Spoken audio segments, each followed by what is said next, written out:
todos e a todas inscritos aqui no nosso mini curso com essa temática, erguendo-se em prol de uma formação docente e discente, acessíveis pelo uso das tecnologias.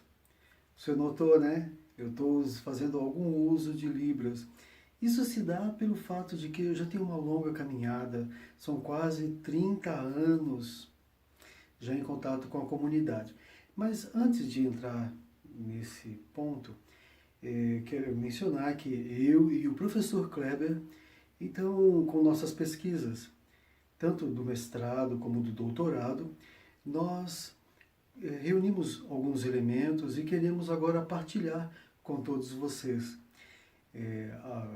O objetivo é que, seja ligado à docência ou à discência, as tecnologias têm um papel muito importante que com certeza irá lhe interessar. Agora, voltando à questão dos 30 anos, eu há muito tempo atrás tive os primeiros contatos com a comunidade e a partir daí comecei a buscar informações, curso, contato com surdos, entender o que era a cultura surda. E o tempo foi passando, busquei a formação em psicologia clínica, hoje atuo na área como psicólogo clínico e professor também.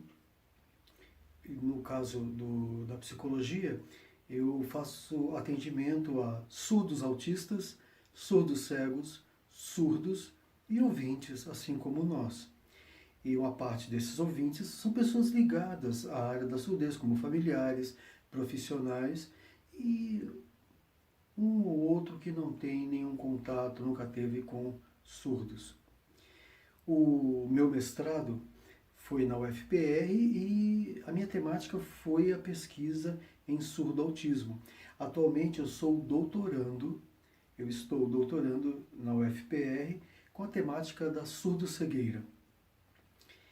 Nós iremos então usar esses elementos colhidos por todo esse tempo que se passou desde então e para neste mini curso aqui oferecido então por este primeiro encontro do projeto de extensão da Universidade Estadual do Rio Grande do Norte, buscar formas de partilhar as informações que foram reunidas por nós até então. Alguns pontos, né?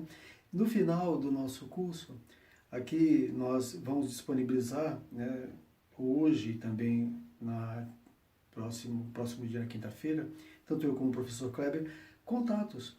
Porque caso algum de vocês que estão nos assistindo tenha interesse de mais informações, tenha dúvidas, por favor, fiquem à vontade, façam contato conosco para que nós possamos então buscar, caso não saibamos, vamos buscar informações, vamos pesquisar para poder lhe responder, ok? Então, falando sobre o ensino, tanto a questão do ensino-aprendizagem, o que tem a ver com a tecnologia? Nós hoje verificamos que não deve estar distante de cada um de nós. Por quê? Porque a tecnologia, para a grande maioria das pessoas, é algo hoje do dia a dia. Então, por exemplo, tanta coisa nova, board maker, leitor de tela. Então, nós temos os sintetizadores de voz, os softwares educativos, TICs, Velibras, Hangouts. Nossa, a lista é muito grande. Mas, estamos falando de tecnologias acessíveis. Não estamos falando de tecnologias digitais. São elementos diferentes. Tecnologia. Tecnologia é qualquer ferramenta que venha a facilitar o trabalho humano. Por exemplo, há muito tempo atrás, na época das cavernas, quando se descobriu fazer fogo, né, duas pedras ali, aquilo era uma tecnologia, o quê? Utilizada para produzir um bem em prol da humanidade. Por isso, a tecnologia assistiva na educação assistiva tem o seu papel. Aqui em nosso país, os alunos de inclusão são respaldados por lei, a Lei Brasileira de Inclusão, onde diz claramente que eles têm direito ao ensino regular.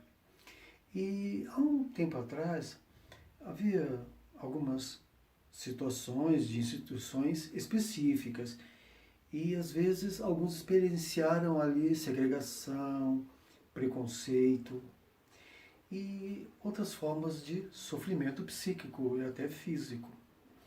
Mas eu percebi na minha trajetória que cada vez mais as tecnologias assistivas têm me ajudado na minha prática docente e também na minha prática em psicologia, tanto em um campo como no outro. Eu, como professor no ensino superior e como psicólogo, então eu uso, mesmo para quem não apresenta uma deficiência, eu uso recursos tecnológicos.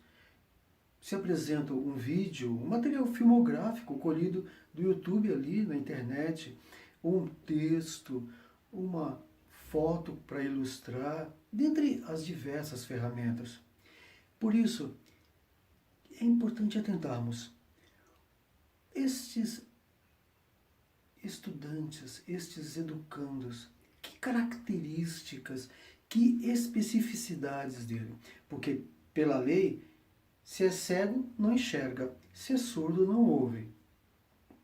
Mas, pelo que nós temos percebido de uma forma geral, e eu também com esse trabalho com educação especial, eu tenho notado com todo esse tempo que há lacunas que têm ficado. Por exemplo, o aluno que desde o início, por exemplo, um surdo, que ele não recebe o respaldo necessário, ele vai se desenvolvendo com tais lacunas. É igual quando eu comecei o contato com a comunidade surda, não havia um número tão grande de livros como hoje, os cursos não eram tão divulgados, não eram em número tão grande como hoje. Hoje na internet você encontra até mesmo gratuitos. E falando de lacunas, vamos refletir um pouco. Na legislação, ali também é dito que os deficientes, eles precisam ter garantias de adaptações e serviços razoáveis. Peraí, razoável. O que significa para você? Porque para a iniciativa privada pode significar razoável algo ligado a investimento. Para um determinado governante, talvez o razoável pode ser dispensado viver sem. Então, minha opinião, a sua, do governo, da instituição privada, veja, modificações e ajustes necessários que não acarretem ônus indevidos e que assegurem que a pessoa possa ter igualdade de condições e oportunidades de aprendizagem. É o que a LBI determina, a Lei Brasileira de Inclusão.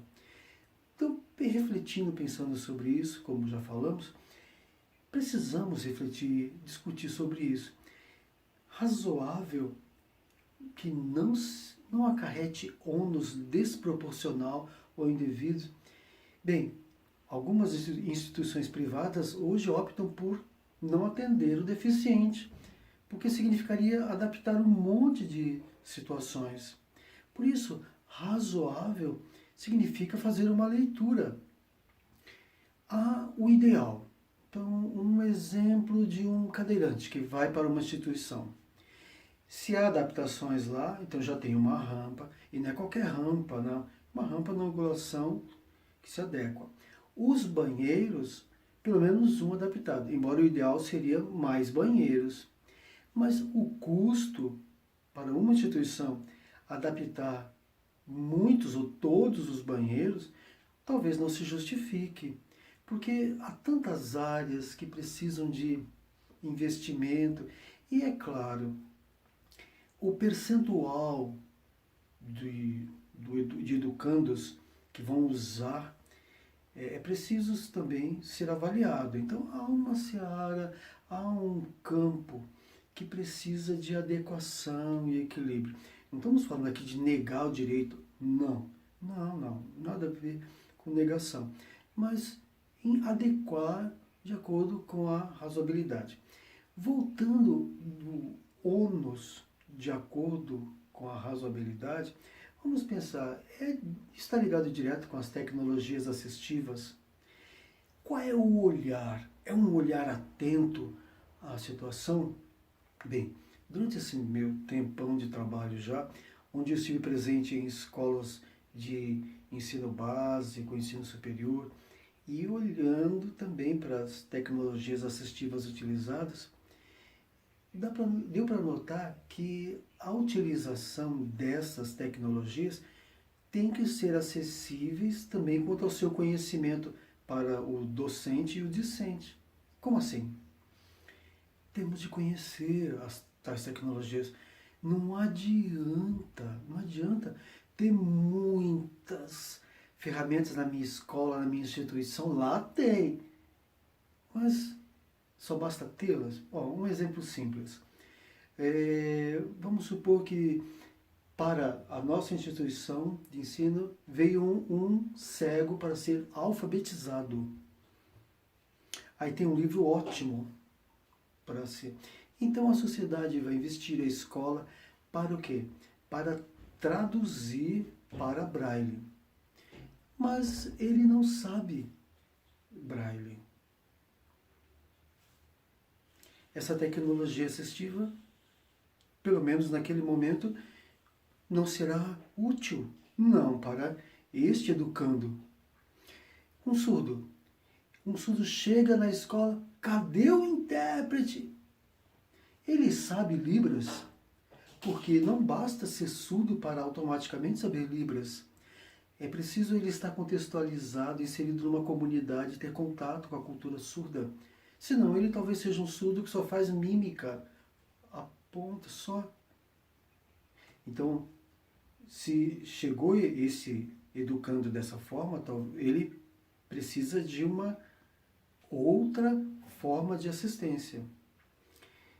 Um exemplo também, por exemplo, eu como psicólogo clínico, eu estou no grupo dos que prestam serviço. Então eu sou um psicólogo clínico bilíngue, então eu atendo os meus pacientes surdo-autistas, surdos cegos, surdos. Para a maioria deles eu uso Libras. Libras é um recurso. E eu ofereço o meu serviço, minha formação em psicologia, como tradutor e intérprete. Então, há um serviço a ser utilizado que é diferente de outro recurso. De recursos, aliás. Por exemplo, brinquedos, roupas adaptadas, computadores, dispositivos. O que ajuda, como cadeiras, a ajustar a postura, porque alguns não conseguem ter autonomia nisso. Na questão de mobilidade, cadeira de rodas, bengalas, equipamentos de comunicação alternativa, chaves especiais, escuta assistida, auxílios visuais, próteses. Mas exemplo de serviços. Normalmente esses são transdisciplinares. Isso é muito importante. Eu, como psicólogo bilíngue, eu já percebi. Eu posso dar um atendimento diferenciado. Vamos pensar. Eu, lá na clínica, se eu não fosse conhecedor da comunicação em Libras, vem um surdo, aí eu chamo um intérprete. Ficamos nós três no setting terapêutico. Vamos pensar. Questões íntimas, traumas. Ele sabe que eu tenho formação. Ele não conhece aquela pessoa. Então há um envolvimento ético, uma outra série de fatores que podem constranger e limitar o trabalho. Por isso é muito importante também, outras coisas que queremos passar para vocês, é sobre a questão do planejamento e a sensibilidade de todo mundo que está envolvido com a situação. A família, a escola, o próprio deficiente e o profissional com relação aos recursos a serem utilizados. Eu e o professor Kleber, sempre em nossa pesquisa, no nosso trabalho, nos nossos contatos, ele pesquisa tecnologias, eu, acessibilidade e inclusão. Nos nossos contatos que nós temos com os colegas da área, percebemos que falta formação. Inclusive, recentemente, uma professora, uma colega de trabalho, ela reconheceu que, apesar de ela muito experiente, já está na estrada há tanto tempo, na questão de lidar com o educando deficiente, ou alguém que tenha uma limitação, ou uma forma diferente de ver ou de ouvir, falta formação no caso dela. Mas, por isso, precisamos então verificar o que podemos fazer de concreto. Então, eu me vejo hoje num momento muito especial da minha carreira, porque eu comecei agora no doutorado, agora já é o segundo ano, a pesquisar a surdo-cegueira e essas especificidades que há nesse grupo, porque não basta eu já ter conhecido um pouco dos cegos, um pouco dos surdos, eu misturo, já sei sobre surdos cegos. Não, se trata de um grupo diferente. Para termos uma ideia, para a inclusão do surdo cego, é preciso que se perceba os detalhes. Saber como é que o percurso deste educando até chegar na instituição de ensino. Então, hoje ele é surdo cego, mas antes ele era cego. Então, hoje ele está surdo, mas ele vai tender a usar braille. Ele antes era surdo e está ficando cego, já está. Então ele tenderá a usar libras. Se ele nasceu surdo cego, é uma outra situação, uma outra construção de mundo. Talvez pensar, mas agora é tão fácil. Há os avatares, que você pode, já vem até no celular, você baixa rapidinho um app. Mas olha, é preciso pensar. Quando nós usamos para traduções de textos o Google Tradutor, nós percebemos ali que a tradução ela não é fiel e ela pode induzir ao entendimento errado. O mesmo se dá com os avatares para Libras, as traduções automáticas. Isso é um dos fatos que faz com que a comunidade surda não seja tão simpática ao uso desses recursos. Como já citamos antes, é preciso avaliar. Só por ser surdo não significa que imediatamente o intérprete irá acessibilizar o conhecimento. É cego? Pega em braille aqui, ó. Não. É preciso ver. O que essas pessoas usam? Figuras, mapas conceituais. Que alternativas? Lembrando, nós como humanos temos infinitas formas, maneiras, alternativas de desenvolvermos um trabalho, de aprendermos. Podemos até compartimentalizar. Por exemplo, vamos pensar em dois professores, um e o outro aqui. Aquele ali planeja, pensa no grupo de educandos. Parabéns. O outro, não, já me disseram até que eu vou ter na minha turma alguém que é deficiente, mas eu já tenho minha aula preparada há tanto tempo, que eu já reproduzo há tanto tempo, e que eu aprendi assim, que vem dando certo. Planejar é o começo, é o início. Significa incluir realmente. Significa ensinar.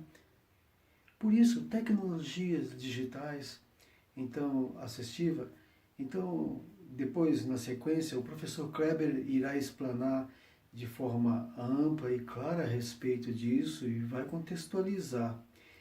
Mas precisamos aqui, nesse ponto, com base em tudo o que foi colocado até aqui, pensar, mas então eu não sabia algumas coisas sobre a questão do surdo cego. Pode ser. Você não passou, por exemplo, 2 anos estudando surdo autista.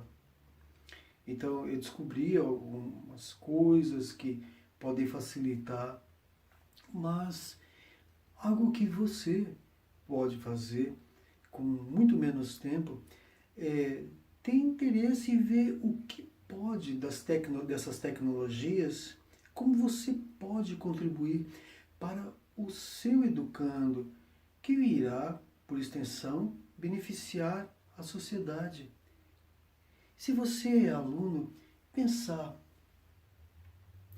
como eu posso, como futuro profissional, ser alguém que é eficiente, que veio realmente para cumprir um papel, para vivenciar verdadeiramente. E um outro ponto também que precisamos aqui passar para você. Nós queremos continuar com a nossa pesquisa e vocês podem contribuir.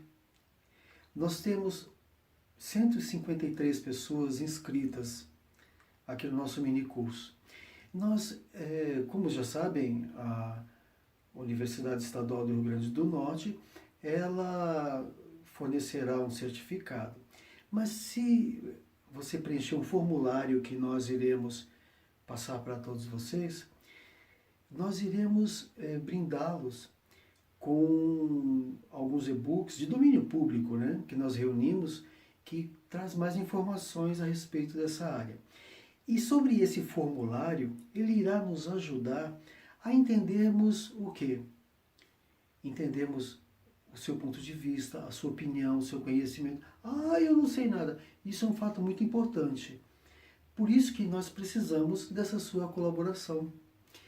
Bem, agora para nós encerrarmos, gostaria de mostrar para vocês sobre a questão de construção de mundo, como pode ser diferente. E é claro, se alguém tiver dúvidas, perguntas, fazer contato, manter conosco, será depois, no final do curso, nós iremos disponibilizar então esses endereços, tanto hoje como quinta-feira. Mas para nós termos uma ideia da diferença da formação e construção de mundo, por exemplo, sabem que, muitos de nós aqui sabemos que piadas, elas são baseadas na cultura de um povo. Então, o que é muito engraçado para um grupo, talvez não tenha tanta graça para outro. Por exemplo, muitos surdos, muitos da comunidade, acham muita graça da piada do lenhador.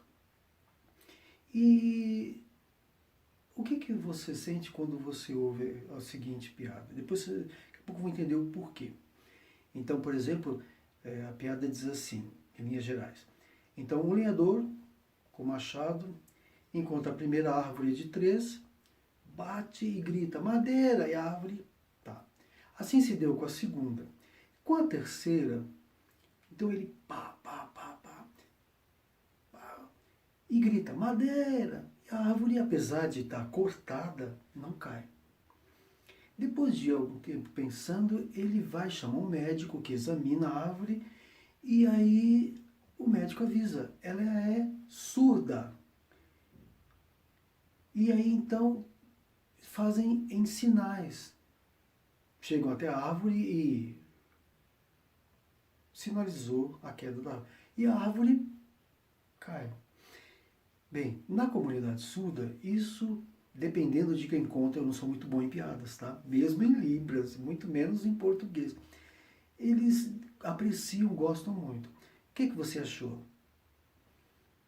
Bem, isso significa que, de uma forma inversa, numa visão de mundo diferente, o que dizemos como ouvintes, o que fazemos, podem parecer também um pouco, ou um tanto sem sentido, ou sem graça, ou muito engraçado, e estranho até.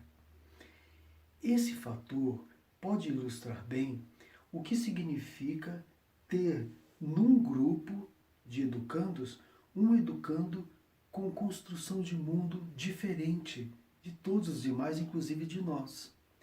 Daí a necessidade, como dissemos antes, de preparação, de conhecimento do que pode ajudá-lo, ou pelo menos essa sensibilidade para ter a busca, para ter o interesse, para poder enxergar este educando, este ser, essa pessoa, né? Não com o objetivo de dar para ele o chamado assistencialismo, não, mas dar o necessário para que ele, junto com o grupo de educandos, possam avançar no seu desenvolvimento e amadurecimento e construção do necessário conhecimento. Um grande abraço a todos e um bom curso a todos vocês, um bom evento aqui.